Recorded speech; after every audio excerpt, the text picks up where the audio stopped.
Today, I'm going to share with you how to get a top LSAT score as a STEM major. For those who don't know me, my name is Steve Schwartz. I've been teaching the LSAT since 2005, and I personally increased my own LSAT score from a 152 to a 175. I got an email here from a student who writes, "Hi Steve, I'm a mechanical engineering graduate thinking about shifting to patent law. I'm good with numbers and analytical thinking, but the LSAT is tough because it's so verbal. My diagnostic score was a 152, and surprisingly, logical reasoning is my weak area, not reading comp. I've taken a prep course, but it didn't seem to meet my needs. I want to score 170 plus to get into a top law school. How can I use my STEM background to improve my LSAT performance?" Well, first off, there's definitely plenty of hope for you. STEM majors do surprisingly well on the LSAT because it's very technical in nature. And by the way, I also personally started off at a 152 and I ended up with a 175 on test day, so there is plenty of potential for improvement in your case as well. Now, the LSAT rewards analytical, critical thinking, and it is possible to view logical reasoning in a technical, rigorous way. Most questions on logical reasoning are informal logic, meaning that diagramming isn't likely to help you, but that doesn't mean that you can't view logical reasoning through a technical, rigorous lens. I would recommend thinking about it as the following. You have your evidence, you have your conclusion, and you have the gap between the two.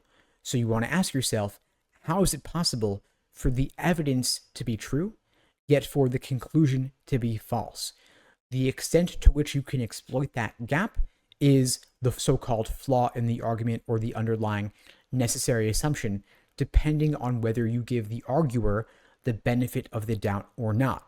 Then aside from arguments, of course, you have your fact sets, typically associated with questions like inference questions, where you're simply limited to what is in front of you in the stimulus, and you want to ask what else must be true or what else is likely to be true without bringing in anything outside beyond what was covered in the stimulus.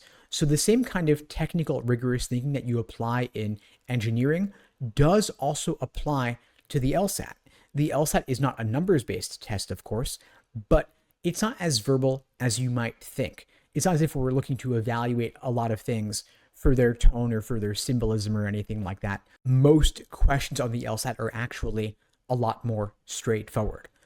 And on the admission side, by the way, law schools love STEM majors because they're relatively rare and they tend to have great employment outcomes upon graduating.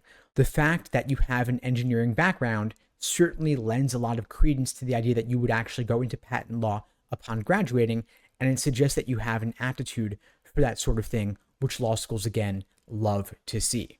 Now, the LSAT has a couple of questions on numbers and percentages, which you may be well suited to handle more so than other applicants might. The LSAT has been increasingly including more and more questions on numbers and percentages, testing your ability to evaluate percentages versus absolute numbers and the distinction between the two, because they can no longer test these concepts in logic games since there is no longer a logic games section on the LSAT. Earlier this year, LSAC removed the logic games section and replaced it with a second scored logical reasoning section, and so they're testing these concepts here and there on logical reasoning more and more. So you may want to check yourself on these, see if you're clear on them. If not, you could probably get them pretty easily. The core concept being that a small percentage can still be a very large number, and a large percentage can still be a very small number. So the idea here being that the percentage of the pie does not determine the size of the pie. These are two separate things.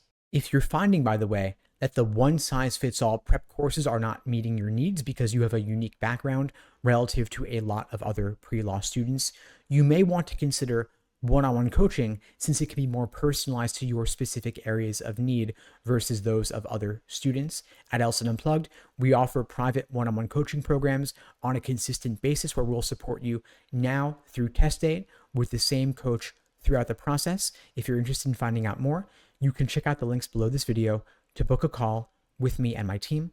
We'd be glad to help you out. And in the meantime, I'll wish you all the best and take care.